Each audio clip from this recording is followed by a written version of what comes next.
والسلام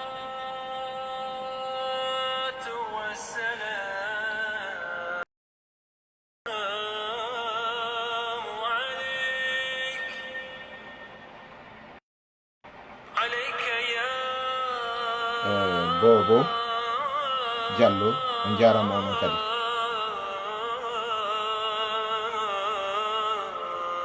رسول الله.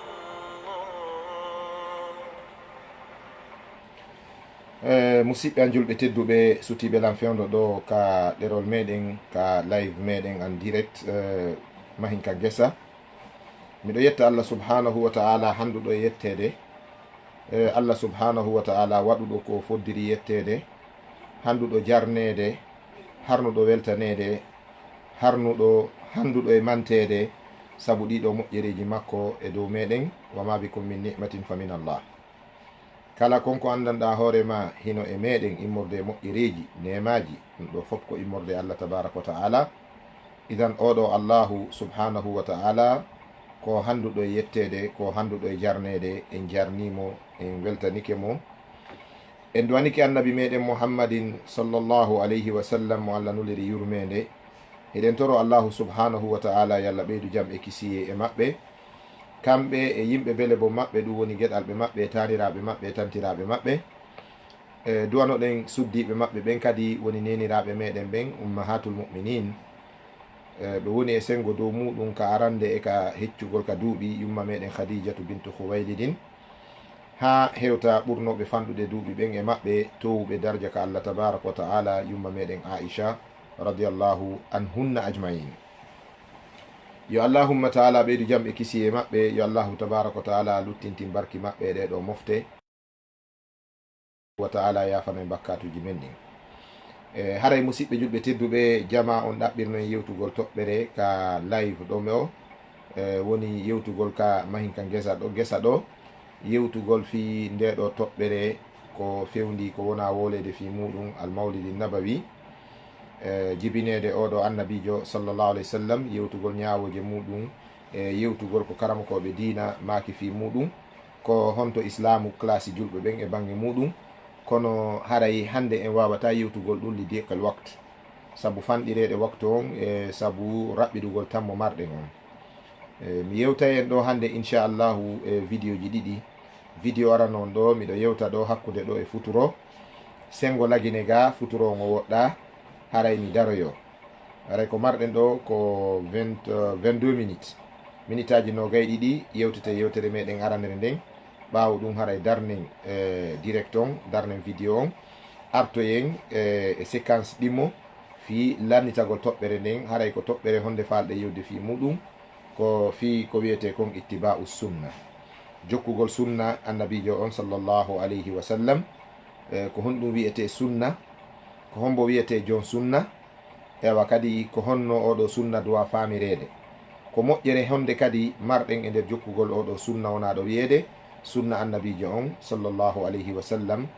ɓawo ɗum haray ko wororde honde ko nambara hombo marɗen si tawi en acciti oɗo sunna annabijo sallllahu alayhi wa sallam haray ko ɗum woni yewtere meɗen hande yo Allah waɗu barke e jonde nden yo Allah waɗu barki e sutiɓe yo Allah waɗu barki e heɗitiɓe yo Allah waɗu barki e yewtere wonande yewtere nden saabu si Allah waɗi barki e mayre nde fiiray so tawi Allah waɗari ɗum nde foƴƴay. on jarama on weltanama.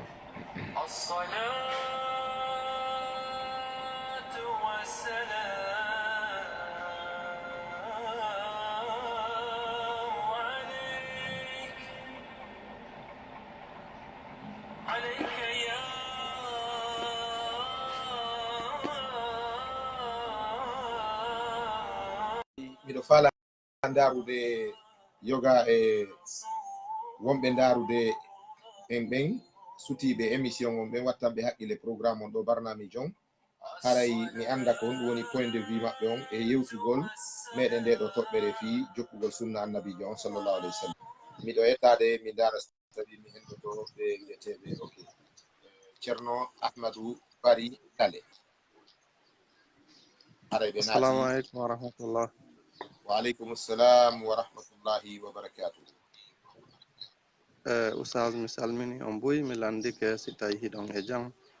miɗo torano on jam e salam yo Allah reena en ayna ara mi amin weltani on moƴƴa yo Allah amin subhanahu wa ta'ala yoɓon joddi aljanna ara mi amin natuno tum bero hiwra gola andina on meɗen heɗiti on moƴƴa yo gasi Allah ceerno reena amadou en habde ayna yoɓon jarama o weltanama onon kadi on duwanama yo Allah waɗu barke e moɗon kala ka wonti ɗon o ɓeyda hijabu o firta arsike laaɓuɗo daggiɗo haray ko amin honɗum allahumma amin marɗon ko yewton fi banggue nde toɓɓere nde suɓiɗe yewtugol ɗo hannde fi wurnitugol sunna annabijo o sallllahu alayhi wa sallam. naam haray ko yewtuɗon ɗon kon aray no weltani on buy yo Allah subhanahu wa ta'ala yoɓon ko ɓuuri e moƴƴude aray amin yewtere nden mi famade ga moƴƴa e mi ala nande moƴƴa joni fade mi darti tawi mi wawa on nodditude mi ala ok nande moƴƴa inchallahu eɗo weltana ndare kadi lom fidel si tawi ɓeɗo waway natude heɗoɗen ɓe kamɓe kadi si tawi fof no heɓude mauvaise réception mana fof ala heɓude yewtere nden ko laaɓi ɗum kadi haray o yewtayi ndaren ɓeyden wadde cekkop ɓeyden ƴewtade connexion on e ɗer lom fidel nam musidɗo natuno kono o yalti وتنحت جسمك تدعوك الملول دعاء صدق ألا يا صاحي أنت أريد أنت أراك تحب عرسا ذات خدر أبت طلاقها الأكياس نام الدهر ويحك في غطيط بلا حتى إذا مت انتبهت دعوتك لو أجبت إلى ما فيه حق طيب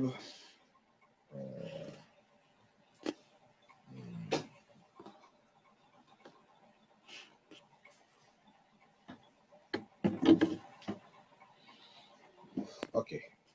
السلام عليكم. وعليكم السلام ورحمة الله وبركاته. أخي كونه ما كتب jarama de أيوة na جارام min ko Mamadou Boy so محمد بوي سو يتسو نعم بارك الله nam فيك takko mon ɗon kankala ɓe ما شاء الله كوفة e nam وكوفة gobire كبيرة ما شاء الله نباري كم يوائي يونو كبيرة يونو دار السلام دانتا با سمعتي كان كلامي nam ميارتي مومبا أي بارك الله فيك يلا nam بيدو با amina aray mi neeɓino ɗaɓɓude contact mon kono ko ɗum woni heɓaki ha ni taw par ce que question ji gono ton ko tawte ala ɗum ɗon ko hakkundeji men mi wawa taw landade طيب الله جارama Alhasan Ba Pullo Wuro o ara e joni o winda numéro en téléphone on numéro mo jonnoyta on ɗo 622 27 11 67 622 271167 on ɗon numéro ko on numéro woni ka telegram ko on woni ka whatsapp ko on woni ka wechat dendangal ko wiyete réseau social kon haɗa ko on ɗon numéro mi waɗi ɓe windane moɗo joni inchallah min kadi sa noddoyi mi weltoray koye musidɓe ka enɗan koye musidɓe ka dina walillahi alhamdu meɗen mantori on ɓungiri on ceerno sohiɗen fota yewtude ɗi wurnitugol sunna annabijo sallallah alih w sallam ka nder dina men islam haray ko on ɗum wiwɗon fi nde ɗo toɓɓe nam haray meɗen weltani Allah alan ɗon weltani on ko wonɗon ɓeydude men andinde fi dina kan donc haray meɗen weltori moƴƴa machallah haray meɗen heeɗi on ok a jarama a weltanama boyi eɗen gesa ndaray kadi ceerno Ahmad Wuri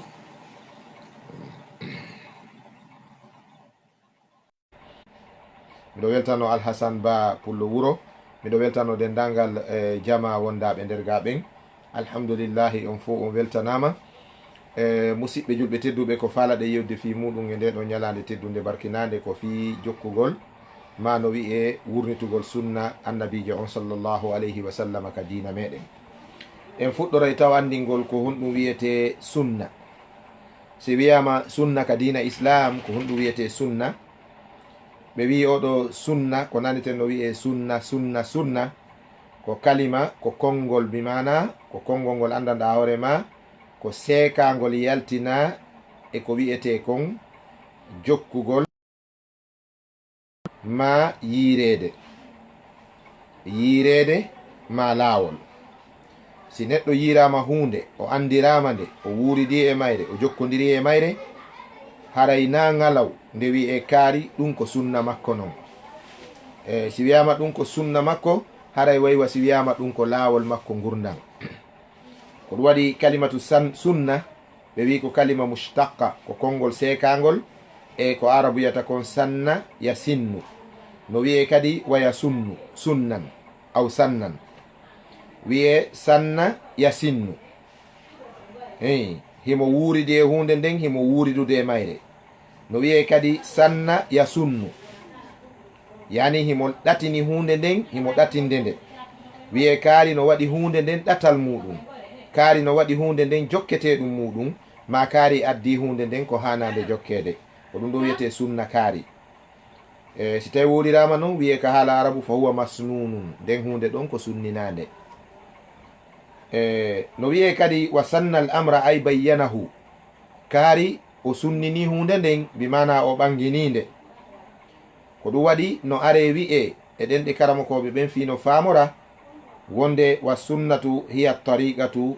wa sayratu. si wiyama sunna ko laawol ngol e yaadu ndun,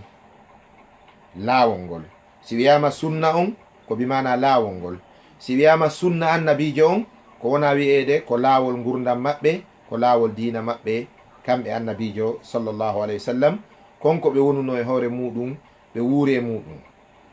haray ko raɓɓiɗi ɓaawo pellet ko sukaɓe ɓuri wonde darugol min ka réseau sociaux ji ɗo,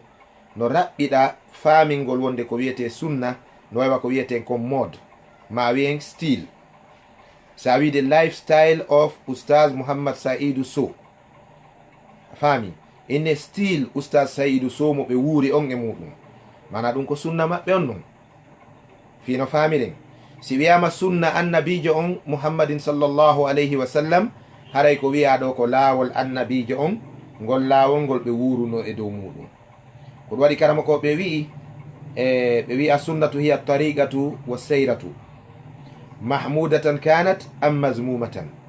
laawol ngol ngol yettiniba, laawol ngol ngol woni felningol, ɓe mana laawol moƴƴol ma laawol bongol, kala ko neɗɗo andira o yiira o andira ɗum ko laawol makko non, ɗum no wiye sunna makko on. woni noon konko o wuure mum ɗon koko yettini, woni konko o wuure muɗum ɗon ko ŋiña ɗum, ɗum ɗon no wiye sunna. no jeeyay ɗum fino faamiren ɗum konngol annabijo sallllahu alayhi wa sallama oɗo hadise selluɗo mo ɓe maaki e muɗum. hadis ko hadis muttafaqun alayhi. si hadis o wiyama muttafaqun alayhi ko hadis mo imam Bukhari e imam Muslim almamiɓe hadise ɓen ɗiɗo. almami mawɗo on ka islamu e bangal gandal hadis ko imam al Bukhari. imam al Bukhari oɗo wona o arabejo, wona o makkankojo, wona o arabejo sako wona makkankejo ma madina yankojo. oɗo ko julɗo karamokojo diina, kanko woni a immatul muhaddisin. almamijo fillotoɓe hadisaje ɓen ma wallifiɓe hadiseji annabijo sa sallam. himo mari teleren hadiseji guluji 6 e goɗɗum hadise ko wallifi hadiseji selluɗe. wallifagol ɗe ɗo hadiseji ko moɓugol ɗe waɗa deftere wotere wiyete nden sahihu. karama koɓe wi ko kayre woni asahul kutubil musannafa. defte wallifaɗe ɗen fop tata ko goɗɗo ko wiyete kon les livres rédactés par des hommes. faami kala deftere tawayde ko goɗɗo wallifinde ko nde ɗo deftere wiyetende sahihul Bukhari ko kayre ɓuri sellude. ko ɗum waɗi nde ari fi tartibi thani fil islam, kayre woni ka ordre numéro 2 ka islam. ɓe mana si wiyama alqur'anare nden ɗum sikke wo ala kala sikkitiɗo sellugol qur'ana ko kefeero. kala sikkitiɗo wonugol qur'ana daaluye Allah, o nawri qur'ana e bange tagingol wonde Allah tagu qur'ana, ma o nawri alqur'ana wano chrétien ɓe wirta noon linjiɗe on ɓena no ko lonti ɗum zati Allah kin, haray oɗo o woni kefeero, o yalti diina. ɗum ko fottagol jomiraɓe gande ɓen.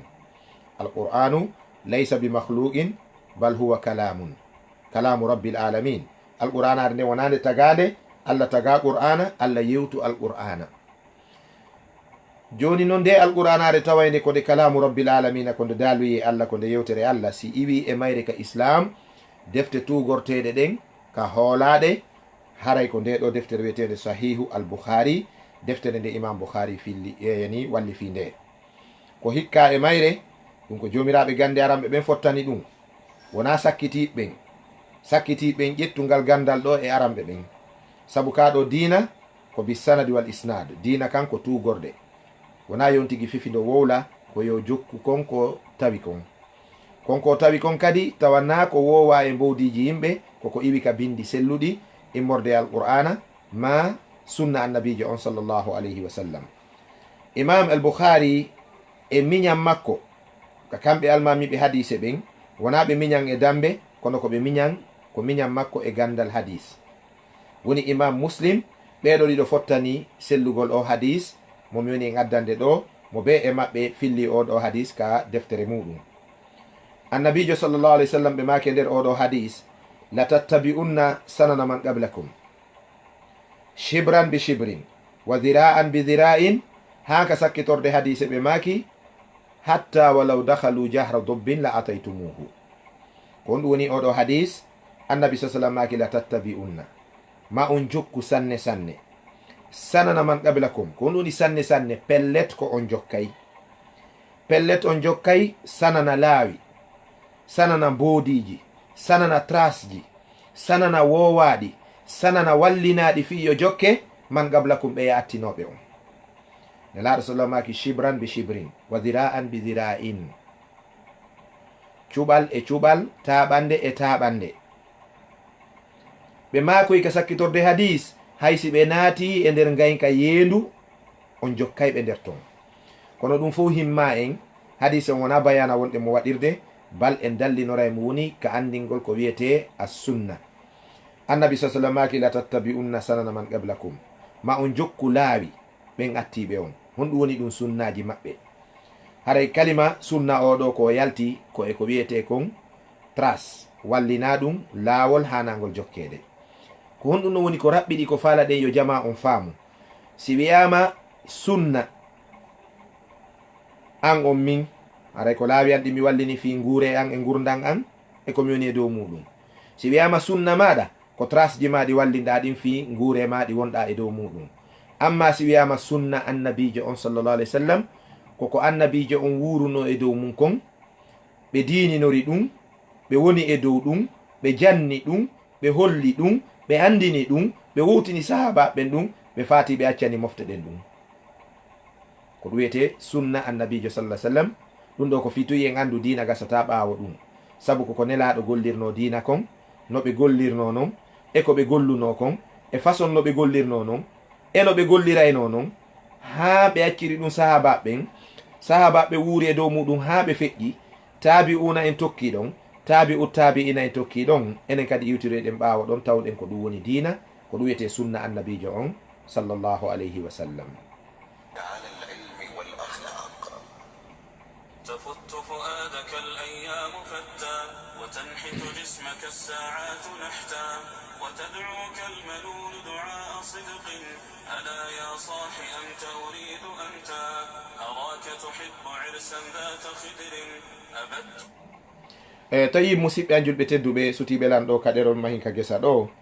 so tawi en faami nde ɗo yewtere ko wiyete sunna ko laawol annabijo on sallllahu alih w sallam haray hiɗen hani arde kadi ka karamokoɓe dina ɓen ko wiyete kon at-ta'rif al-istilahi lis-sunna ko wiyete kon la définition théologique savanɓe ɓen ko honɗum ɓe wi'i sunna ɓe wi'i hiya al-hadyu alladhi kana alayhi rasulullahi sallallahu alayhi wa sallam wa ashabuhu ilman wa i'tiqadan wa qawlan wa amalan wa taqriran muhimmun jiddan très important kama ko ɓen holli nde yewtere ɗo miɗo ƴogande ende e deftere nde min tigi mi woni wallifade deftere nde min tigi mi woni moƴƴinde risala e bange fi oɗo sunna konko mi ƴetti immorde defte karamokoɓe wallifade ɗen miɗo tuguri hay ka maktaba andi bibliothèque an hawruɗo ɗo miɗo tuguri risalaji ɗi karamokoɓe meɗen ka leydi meɗen ɗo wallifi wano oustad mouhammad alhafiz sow wano risalaji docteur uɓe meɗen karamokoɓe meɗen mawɓe ko wallifi ha hewtoyi defte ɗe karamokoɓe ka leyɗe arabu ka yaasi wallifi ha hewti defte ɗe mawɓe meɗen wallifi ka meɗen Fouta Diallo wano ceerno Samba Mombeya en wano ceerno Sadou Modalen en wano ceerno Isaka Dongol en wono ceerno ibrahima dama, wono ceerno abdoul quddusi en, wono ceerno samba ɓuri yaha en. ɓeɗo fof no walli fi defte accani en goɗɗe koye pular goɗɗe koye arabu. haray hiɗen tugori ɗen defte ɗon fof fi moƴƴingol nde ɗo deftere inchallahu ko neɓata haray inde ka yaasi. inchallahu ko neɓata haray nde hewti ka kene, nde hewtay en ka mahin ka gesa ɗo inchallahu. haray ton jomiraɓe gande ɓen wi'i ko wiyete as sunna hiya al hadiyu alladi kana alayhi rasulullahi sa sallam wa ashabuhu ridwanullahi alayhim. ko kon ko nelaɗo laatino e dow muɗum immorde e peewal, ma wi'e immorde e dokkal, ma wi'e immorde e neldari. ndine nelaɗo neldi en enen julɓe ɓen, ma konko nelaɗo acci en e dow muɗum, ma konko nelaɗo e sahaba en fewirno ka bange dina. ilman ka gandal, wati gadan ka finde, wa qawlan e ka konguɗi, wa amalan e ka kuuɗe, wa taqriran e ka ñinnanɗe. se tawi en wi'i ilman haray ko on ɗum fandi ɗen ko nelaɗo janguno kon e juuɗe jibrilu alayhima salatu wassalam. nelaɗo alayhi salatu wassalam ɓe janni sahaba ɓen, sahaba ɓe ridwanullahi alayhim janni tabi'una en, tabi'una en janni tabi'u tabi'ina en, tabi'u tabi'ina en janni a immatul huda wono almami maliki en e wawɓe ano ɓen. ɓen gollitiri ɗum ka dina ko ɗum wiyete ilman, ko fandi ɗen kon e yewtere men nden ɗo. wati gadan ko on ɗum fandi ɗen e yewtere meɗen nden ɗo ko finde nde annabijo sallallahu alaihi wasallam wonno nden e dow muɗum ko wiyete kon son dogmo prophétique. annabajo on ko wonno kon e dow mum ko fiɓuno kon finde, kanko o acciri ɗum sahaba ɓen, sahaba ɓen acciri ɗum tabi'una, tabi'una en kadi acciri ɗum tabi'ina en, ko ɗum fandi ɗen ɗo watti kadan. se wi wa qawlan wa amalan ko konko nelaɗo yettinno taynaka farillaji jeeya, ɓe yettini ɗum min tilqa'i nafsihi, tawi koko iwri e bange maɓɓe kamɓe nelaɗo sa sallam, kono autorité on yettingol ɗum on isnu on ko min allahi tabaraka wa taala. autorité yoɓe yettin ɗum on kaka annabijo sa sallam, kaka allah tabaraka wa taala iwi. saabu kala ko nelaɗo yamiri julɓe ɓe yoɓe rewir allah, tawi a yiyata ɗum ka alqur'ana ko ya fellitu ɗum ko firo yamirore ka nder alqur'ana. masalan o fiɓugol juuɗe juula nde no juula fawgol ñaamo ngon e hoore nano ngon, a fontata alqur'ana yiya ka ɗum windi detton muk abadan. kono nelaɗo ko ɗum golli, nelaɗo ko ɗum janni. accitugol worɓe ɓen waare, yo gorko yaafo waare muɗum, o yiyata ɗum ka windi ka alqur'ana, kono ko ɗum nelaɗo huwuno. ɓe acciti waare nden, ɓe yaafi waare nden, ɓe yamiri ɗum sahaba ɓen, sahaba ɓe yaafi ba e ɗen. donc on gandi ɗum ɗo woni qawlan wa amalan, ɓe yamiri ɓe golli. se en daari salligi e hoore muɗum, allah tabaraka wa taala ko on ɗum janti e salligi, ko lootugol yeeso ngon, e lootugol juuɗe ɗen, e lootugol koyɗe ɗen, e maskugol hoore nden, e lootugol koyɗe ɗen. allah feƴƴanaari en ɗeɗo tere: yeeso ngon goo, juuɗe ɗen ɗiɗi, hoore nden tati, koyɗe ɗen nayi. ko ɗiɗo allah holli en e salligi ka alqur'anul karim e suratul maida: fa ida qumtum ila solati faksilu wujuhakum. saɗon darade juulugol ay son darade fi juulugol, fa ida qumtum ay ko ida qasattumu sola. si tawi on faalama juulugol ngol, allah wi faksilu wujuhakum, loote geece mon ɗin. wa aidiyakum ila almarafiqi, looto juuɗe mon ɗen ha ka coɓɓuli ɗo. wamsahu bi ru'usikum, maskon ko e mon ɗin, bimana fitton naɓon artiron. wa aidiyakum, looton kadi koyɗe mon ɗen ilal ka abayni ha ka kolɓule. allah feƴƴanaari en ɗo e alqur'ana. ko honto noon joni ittuɗen wuyɓagol, ko honto ittuɗen lootugol noppi ɗin, ko honto ittuɗen sorkinagol e ñittagol, ko honto ittuɗen sooɗagol e sorkinagol e wuyɓagol e fittugol kaaki noppi ɗin, e naɓa artira on ka hoore ka maskugol, e yirgugol ngol e jokkidirgol tere ɗen. ko honto ittuɗen ɗum ɗo kaka sunna annabijo sallallahu alaihi wasallam, ko ɗum andirton diina gasata ɓaawo sunna. kala wiɗo ƴetti diina kanko farillaji ɗin tun haaju mum woni mum, haray yo wallin farillaji ɗin kadi, sabu farillaji ɗin yahata ɓaawo sunnaji ɗin. ɗum woni qawlan wa amalan. wa taqriran, ko wiyete taqrir ko on konko annabi sallallahu alaihi wasallam yi sahaba ɓen no waɗa. annabi sallallahu alaihi wasallam ittari ɓe e muɗum, ɓe inñaari, ɓe makari terte, ɓe yii ɓe e muɗum, ɓe fanki. so tawi annabajo on yii goɗɗo no waɗa goɗɗum, o haɗari mo nden hunde ɗon, o inñinari nden hunde ɗon, fankugol annabajo on e dow yimɓe ɓen no gollude gollal ngal o yaari acce o haɗari ɓe o nangari juuɗe maɓɓe o itta e maggal ɗum ɗon no tindini wonde gollal ngal ko newnangal ɗum ɗon kadi no wiye sunna haray ko ɗiɗo wiyete sunna ko hiya al hadiyu alladi kana alayhi rasulullahi sa sallam wa ashabuhu ko konko nelaɗo e sahaba ɓe wonuno e dow muɗum ka dina ɗo ilman ka gandal nam waqtiqadan e ka finde wa qawlan wa amalan e ka konngol e ka kuuɗe wa taqriran e konko ɓe ñinni sahaba ɓen e dow muɗum ko ɗum waɗi musidɓe julɓe tedduɓe ceerno meɗen imamul barbahari o maki ka deftere makko sharhu sunna o maki al islamu huwa sunnatu fa sunnatu hiya al islamu o maki islamu on ko sunna on de ko sunna on woni islam islam ko sunna on woni islamu on bimana la islama bila sunna wala sunnata bila al islam sunna ala ɓaawo islam si tawi islamu ala a wolta fi sunna on faami si a wowli fi islamu kadi a wawata ronkude wolde fi sunna islamu ala si sunna ala sunna ala si islamu ala e ɗum ɗo hino waali e konguɗi jomiraɓe gande haray musidɓe julɓe tedduɓe no mi wi'irno on noon si tawi waktu futuro on hewti lagine ga komi accitowo on mi artoya e audio ɗimmo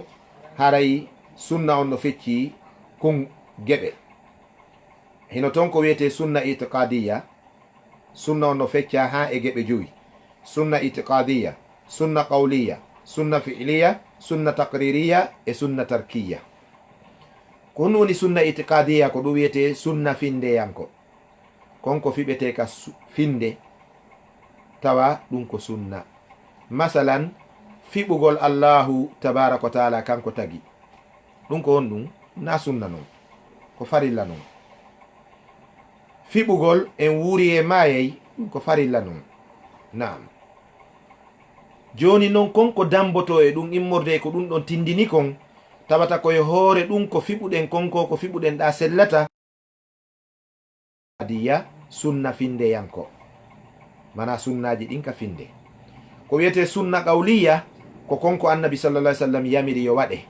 masalan o maki o fulle ha yaafe ba eɗen wa qashu sawariba fembon sunsunkoji ɗin o taw yaafo sunsunko o taw ne'u sunsunko o maki ñamire e ñamo ngon o taw ñamir nano ngon ɗum ɗo ko yamirore ni ko sunna maɓɓe konngol yankowol sunna fi'liya ko konko ɓe huwi haysi ɓe makari yo waɗe kono ɓe yiyama ɓe waɗi ɗum ɓe tinama heɓe waɗa ɗum sunna taqririya ko on sunna mo ɓe yi sahabaɓe no golla hunde ɓe tertodi ɓe mum ɓe wiyari acce tawde si ɗum hanano ɗum ɓe susatano wadde ɗum si ɓe waɗino ɗum annabijo haɗayno ɓe mum si annabijo haɗino ɓe mum ɓe iwayno e muɗum ko wiyete sunna tarkiya ko sunna accuyankojo on sunna accuyankojo on ko ɗin piiji ɗi accetenta ko accirɗen ɗi ko fii en wurni to sunna annabijo sa sallam koye nder yamirore annabijo sa sallam woni ko accirɗen ɗum kon woni ko ari si en acci nden hunde ɗon haray woni sunna tarkiya sunna acciyankore bimana accitugol hunde ko wonno e muɗum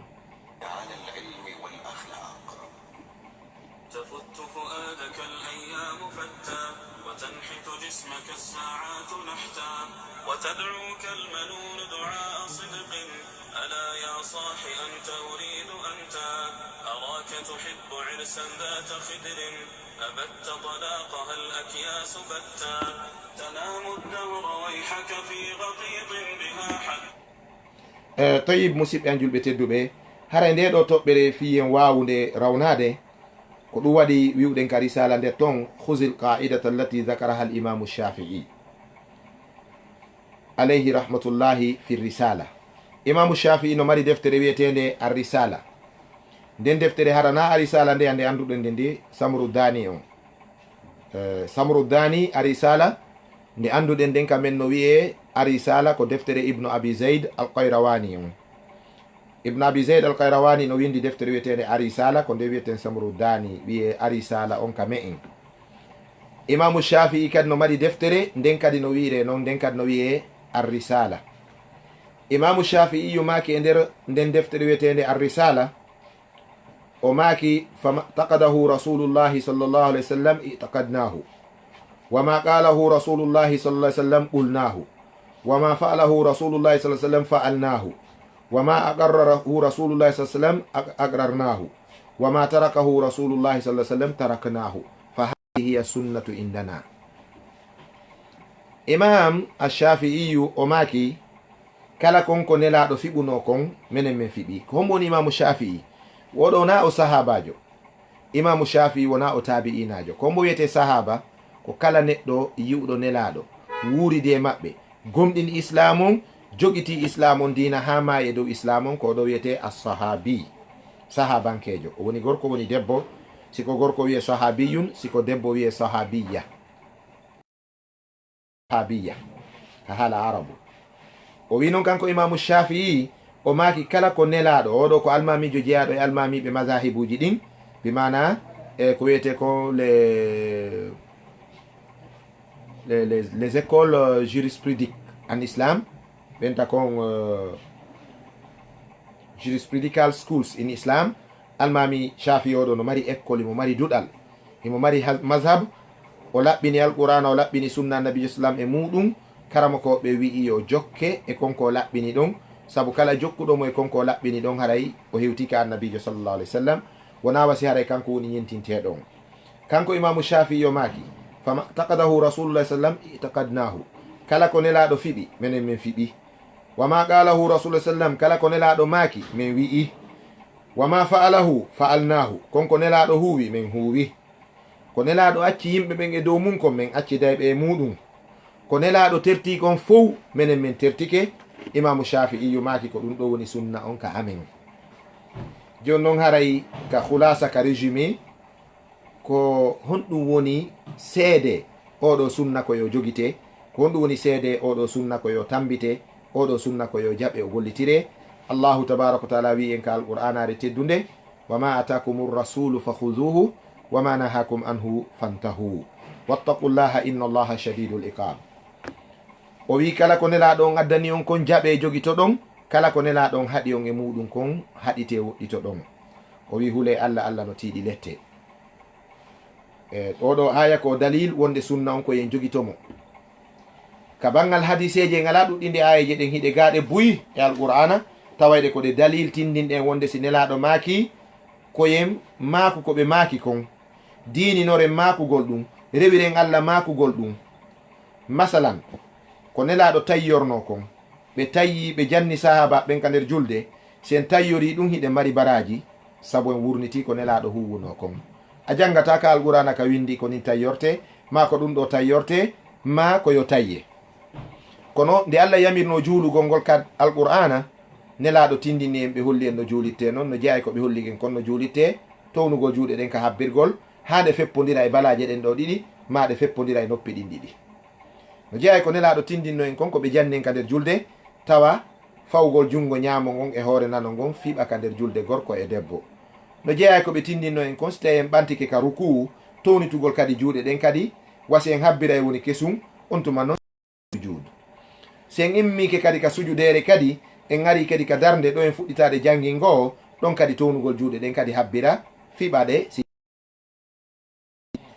e jangugol tayya on ndeno salmina e fontugol hondu ndun sapporo sengo yeeso mundu fewta qibla. ɗum ɗo ko nelaɗo janni en ɗum en jangata ɗum e alqur'an ko ɗum woni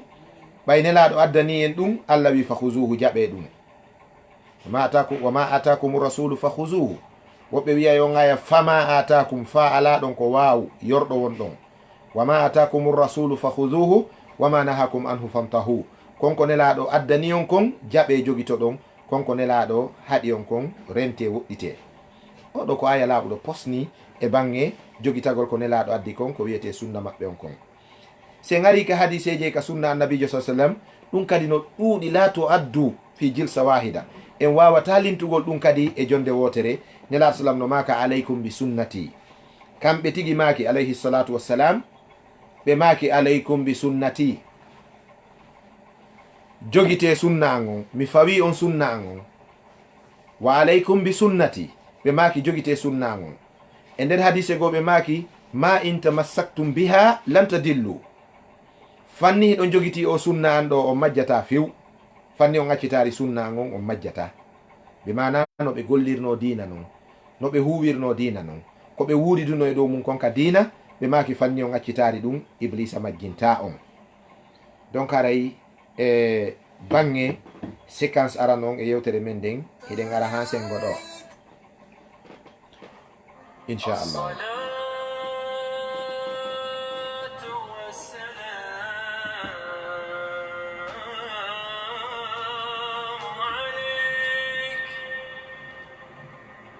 Musidɓe julɓe tedduɓe, ndaron kadi goɗɗum kadi no ari ka defte ga ko laaɓi pos e wiyete kon hukmu ittiba'i sunna, ñaawore jokkugol sunna on. ko woni hukmu ittiba'i sunna, ñaawore jokkugol sunna on. ɓe wi ñaawore jokkugol sunna on ko waajiba, ittiba'u sunna ko waajib, jokkugol sunna annabijo on ko waɗɗi. li anna ittiba'aha ittiba'un lirrasuli alayhi salatu wassalam wattiba'u rasuli sallallahu alaihi wasallam ta'atun lillahi jalla wa ala. jokkugol sunna on koko waɗɗi sabu jokkugol oɗo sunna ko jokkugol nelaɗo. jokkugol nelaɗo noon hiɗen andi ɗum ko ɗoftagol Allah, ɓay ko Allah yamiri en. Allah tabaraka wa taala wi qul in kuntum tuhibbuna allaha fattabi'uni yuhibbukumullah. Allah wi nelaɗo on yeetoɓe yo Muhammad, so tawi ɗon yiɗi Allah jokkelan, si on jokkilan ɗum yiɗinay on Allah. idan fal ittiba'u li rasulillahi sallam ta'atu lillahi jalla wa ala. jaɓugol ɗofto jokka nelaɗo ka sunna ɗum ko ɗoftagol Allah tabaraka wa taala yamirɗo yo sunna on jokke on.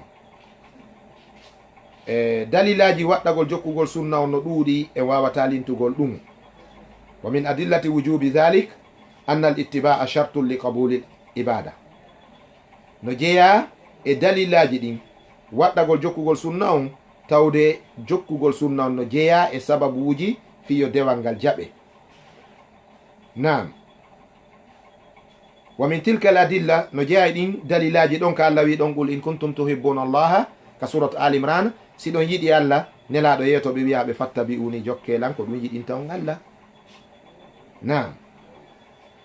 kam hadiseje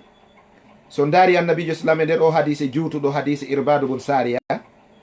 fi hadisin tawilin, e nder hadise juutuɗo, hadise on imam abu dawuda no fillimo ka sunanu makko. wonde annabijo sallam ñande goo irbadu wi nelaɗo no waajo men waaju juutuɗo nden ñande guita men ɗen yuppuno gonɗi ɓerɗa men ɗen huuli min maapi min sikki hande nelaɗo waynoto men ɓenna gurna maɓɓe adnalan ni. ɓe maaki wa man ya'ish minkum, kala luttuɗo wurude moɗon, kala mo balɗe mum juuti, fa sayara ikhtilafan kasiran, o yi'e lurre heewɗe. si ɗen lurre ari, lurre ɗen e lancuru ndun hakkude julɓe ɓen, ɓeɗo ko suufi, ɓeɗo ko tijjani, ɓeɗo ko shi'a, ɓeɗo ko naksabandi, ɓeɗo ko ahmadi, ɓeɗo ko mustafi, ɓeɗo ko gadari, ɓeɗo ko qadiri, ɓeɗo ko jahmi, ɓeɗo ko murji'a, wano wonirɗen nin hande. nelaɗo sallam maki si ɗum ari alaykum, haray no fawi on alaykum bi sunnati, ƴette sunna an on jogito ɗon. wa addu alayha bin nawajis, ƴakkiron sunna an on ƴakkirɗe mon ɗen, ŋatiron sunna on ƴakkirɗe mon ɗen. haɗa andi si goɗɗo ŋatiri yeesoje ɗen heno saati kaw tutti joni, sabu bippitugol ngol adda e hulingol mo ta ñiiƴe ɗen sulu. kono mo nangiri hunde ƴakkirɗe ɗen no tijjaka ɗum ɗo ronki mo fuutade, sabu ɗon ko doole o nangirta. o maki kanko annabijo sallam addu alayha bin nawajis, ŋatire sunna an on ƴakkirɗe ɗen. hadiseje ɗen no ɗuuɗi, ayeje qur'ana ɗen no ɗuuɗi. allahu tabaraka wa taala no yeto en ka qur'ana se lundike oɗo nelaɗo en halkoto nambaraji aray e meɗen, ɗum haraka ka dewegoy. allah tabaraka wa taala wi, allah tabaraka wa taala wi ka alqur'ana wa man yushaqiqi rasula, kala lundodirɗo e nelaɗo on, min ba'di ma tabayyana lahu lhuda, ɓawode tawi nelaɗo le ɓanginani kala julɗo ngal ɗo peewal oɗo sunna, wa yattabi gayra sabilil mu'minina, o jokki laawol ngol wona laawol yimɓe gomɗinɓe ɓen, allah wi no wallihi ma tawalla, min huccintinaymo ka huccitiri ɗon, wa nuslihi jahannama, min yettinoyemo ka yiite oyu nge, wa sa'at masira, yiite ngen boni jaƴorde. allahu tabaraka wa taala wi e nder aya goo ka qur'ana ga kadi, o wi falyahdari alladina yukhalifuna an amrihi an tusibahum fitnatun aw yusibahum adhabun alim. wonɓe lundade oɗo nelaɗo ɓe yoɓe rento, yoɓe hulu bone, nde masibo yanata e hoore maɓɓe, ma nde lette musuɗe nangata ɓe, sabu honɗum, sabu lundagol maɓɓe nelaɗo allah on sallllahu alayhi wa sallam. haray e vidéo meɗen arano on ka ɗerol meɗen mahinka gesa ɗo, e nde ɗo ñalande teddunde barkinana nde ɗo ñalande jumare ko ɗo o dari mi arto e moɗon ɓawo minitaji sappo pet after 10 minutes après 10 minutes inchallahu taala je reviendrai mi artay kadi e moɗon artugol ngol koye juuɗe Allah woni wona e feere am.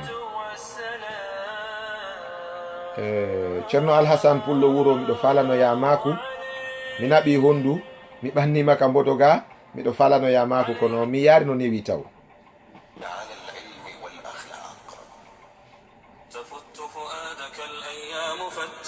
وتنحت جسمك الساعات نحتا وتدعوك المنون دعاء صدق ألا يا صاح أنت أريد أنت أراك تحب عرسا ذات خدر أبت طلاقها الأكياس بتا تنام الدهر بها حتى إذا مت انتبهت. Alhasan miɗo fala an numéro on hari ɗoɗo article makaɓe lan. Assalamu alaikum. Umar. Naam. Walaikum salam.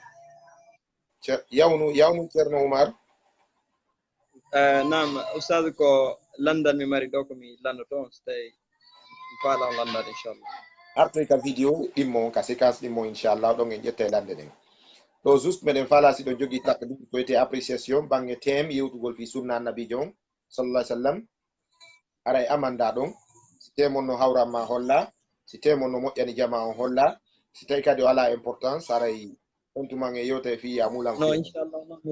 non thème on no moƴƴi alhamdulillah mi jentike avec beaucoup de tension vraiment ko mi tañini ko ɗum ɗo hande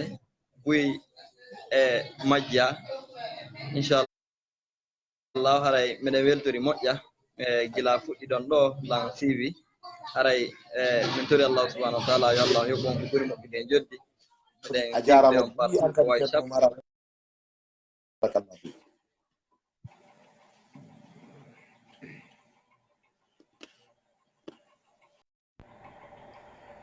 Bari Barcelone ɗeɗo kadi Ceerno Ishaqa Soria. Franchement mes chers amis mi falano intervention ji mon ɗin kono koko wiyete réseau ja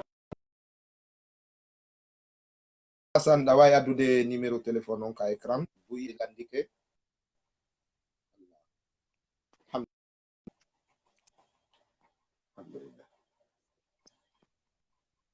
Naam Ceerno plateau maɗa ka plateau meɗen mahin ka gesa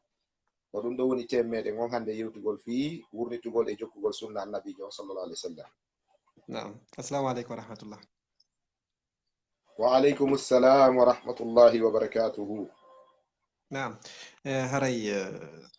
foti no hiwro on no weltani on lantori Allah subhanahu wa ta'ala yo Allah waɗan on golleji ɗin joddi aljanna e wakkilare nden yo Allah cudde en waɓo ya juuta yo Allah waɗu en kadi jokkoɓe sunna nelaɗo meɗen on Muhammadin sallallahu alayhi wa sallam haray ɗo weltana wonɓe darde kadi fof no weltana ɗen tori Allah subhanahu wa ta'ala yo Allah arkusu en fof meɗen wawgol jokkugo sunna nelaɗo meɗen. Amin amin amin Ceerno Alassane a weltanama a duwanama inchallah jama on fo weltanama jama on fo duwanama mi toriki Allah kala yaltuɓe e ɓiɓɓe ndiɗo leydi ɓiɓɓe lagine ɓiɓɓe ngolɗo leñol ɓiɓɓe kaɗo dina islam yo Allah ittan mo ande yo Allah ittan mo be e meɗen ande mum ko ani mi toriki Allah subhanahu wa ta'ala yaltuɓe fi gandal wano maɗa Alassane Ba yo Allah hokku on gande jane ko aron nafiro ndiɗo leydi yaltuɓe fi ɗaɓɓere yo Allah firta ɗum asikeji yaajuɗi ndi tuuni ndi wonduɗen hande lagine ɗo angal nunɗal e penale e janfodiro e tooñe e toñidiro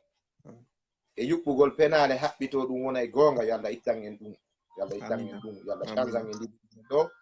wona exemple ka aduna on fuu ñemba ɓantal e pewal e nunɗal haray on fop e mo